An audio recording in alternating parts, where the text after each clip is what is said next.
Caribbean American Forum. Welcome back to the Caribbean American Forum. This is Rickford Burke, your host. I'm talking with the opposition leader of Guyana, Mr. David Granger. Mr. David Granger, I want to follow up on your response to the last question, specifically with regard to the government's lawsuit, claiming that you have breached the constitutional proportionality doctrine with regard to the composition of the Committee on Selection. Now, of course, this is an amendment to the standing orders of the Parliament, and the Constitution of Guyana, as far as my reading of it is, it gives the Parliament itself the responsibility to make its own rules of operation.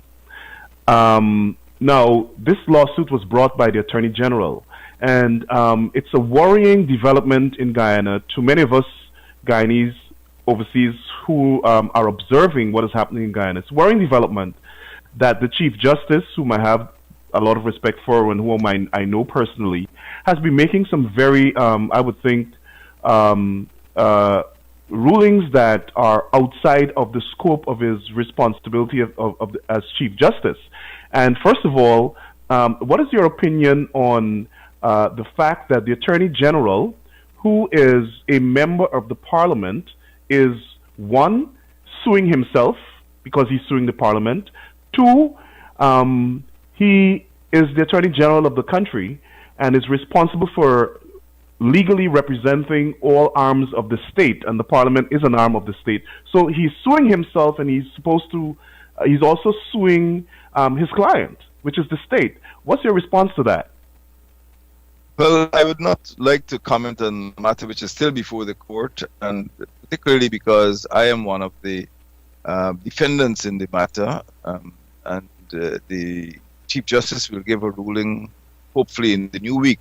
So I prefer not to comment on it. It is anomalous, and well, to ask me my own views without actually commenting on the presentations which will be made. It is quite clear that the Alliance for Change and a Partnership for National Unity have 33 seats, and the People's Progressive Party has 32 seats. So regardless of how you twist it, 33 will always be, greater than 32. So I'm interested in seeing, how the argument which have been made. I don't want to make a comment on the role of the Attorney General. It is anomalous, and I think in the entire Western Hemisphere, it might be historic if the decision came out that was not consistent with even the arithmetical reality of the relationship between the sides in the National Assembly. But I prefer not to comment on something that's before the court. Very well. But isn't the reality with regard to Guyana that the rule of law is not necessarily followed by any party? The citizens themselves seem to me to have a lack of faith in the judicial process, especially when you have rulings by the Chief Justice that blocks the Commissioner of Police from being charged. And there's a perception of unreasonableness in that decision. Do you have confidence in the Chief Justice and in the courts that they will do the right thing and follow the rule of law? You asked me a question there. As leader of the opposition, I feel that it would be inappropriate for me to make a comment on the competence of the Chief Justice. Well, you play a significant role in his appointment.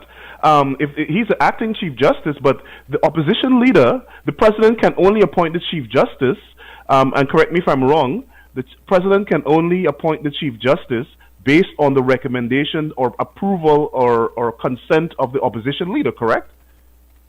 That is correct, and the Chief Justice knows that. The Chancellor knows that. The President knows that. Let me put it to you this way. If the President were to call you in to ask you if you will consent to Mr. Chan being confirmed as Chief Justice, would you agree to that? I wouldn't say that on the public media. When the President calls me and I know what I have to tell the President. Okay, let's move on. Now, with regard to the development, let's come back to the AFC constituents. With regard to development in Linden, I spoke to a group of young people from Linden that are traveling to Guyana on the 21st. It's called the Linden Dream Team, and they're going back to Guyana to help with the redevelopment of Linden and to help with the providing educational opportunities for Lindeners. And they expressed some concern about the lack of economic activity in Linden that can generate businesses and jobs for the people in Linden, particularly young people. And as such, they're concerned that people are moving away from Linden because of a lack of opportunity. In your discussions with the government, what were some of the prospective economic activity and income generation projects that you probably identified?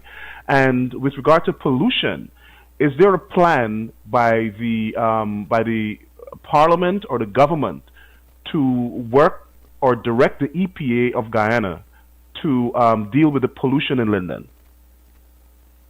Well, today is the 21st. You said some young people are traveling on the 21st. Today is the 21st, and I will be at Linden tomorrow myself, 22nd, for the opening of the annual Linden Tongue Day. And I would like to welcome all the Lindeners who are returning. In fact, I was at Linden last evening, and I saw a few people who I know from New Jersey and other parts of North America already coming back. So I'd like to welcome them all. Now, I think it's a bit of a disappointment that people should continue to express dismay at the level of development. Linden is very talented. Lindeners are very talented people. And last year I made a joke that if you threw a stone in the air during Linden Tongue Day, it will probably land on somebody with a PhD.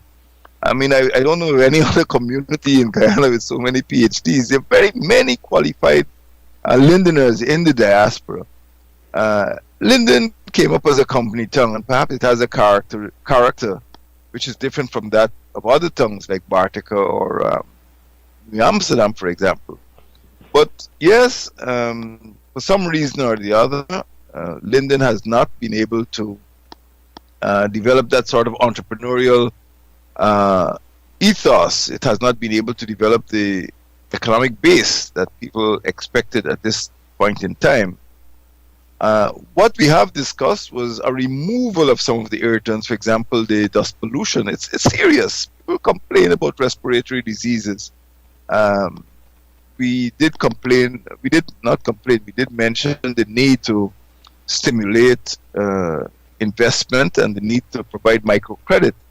There is already a functioning LEN, the Linden Enterprise Network, I think it's called, which is the successor to the LEAF and LEAP. The government promised to examine setting up something called it's similar to a program called the WOW, Women of Worth, WOW, in which microcredits advance particularly to women to encourage them to set up their own enterprises. But generally, I believe other Lindeners are interested in large-scale agriculture because a lot of our discussions this evening, Rickford, if you don't mind my saying so, have been focused on Linden. Linden is not Region 10. Region 10 is a huge region.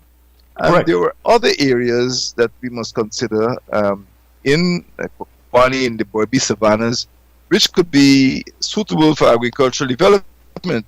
Linden is also an area, or Region 10 is also an area for serious logging. When I was up there yesterday, I mean, you had huge trucks passing with logs. So there is economic potential, but it seems that many people outside of the region are making greater use of Linden's potential and region's potential than some of the regional people themselves. What is needed to jumpstart economic development? I believe it is perhaps, to some extent, the attitude of the administration. When you consider that Linden is perhaps the only part of the country which does not have access to other television stations, you tend to feel that there's something punitive in the attitude of the PPP administration to the people of this region. Why is it that the only part of Guyana where people do not have access to other television should be Linden? So there is a problem of the attitude of the central government, which I believe is a contributory factor.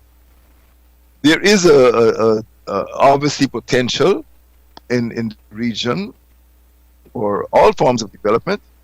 One of the most important, I think, is the completion of that Linden and Lethem Highway. Now, this thing has been on the cards for 30 years. And if that Linden Lethem Highway were developed, I believe that the economic fortunes of Linden will be transformed because it will become a sort of hub. And there has been a lot of discussion about this hub concept. And it is felt that people are prepared to use the shipping facilities from a port in Linden. Goods coming in from Brazil could be transshipped. And it could become an important communication center because it is the most important hinterland town, if you want to call it hinterland at all, coming out from Region 9, which is a huge region about the size of Costa Rica. And once you have that Lethem-Linden highway, I believe there will be a major economic transformation in Linden in particular. So we're looking at agriculture, we're looking at manufacturing, we're looking at timber, we're looking at commerce, and all of these possibilities could be enhanced. We're also looking at credit, microcredit. Linden has a unique LEN, which is funded by foreign donors. And there's every reason why, with a different attitude on the part of the administration, there's every reason why Linden should be looking to take off. And people coming back from the diaspora to work there will be more satisfied in years to come. And this is the debate. This is the debate I think we should engage Lindeners on. They know the answers themselves better than people outside. Okay.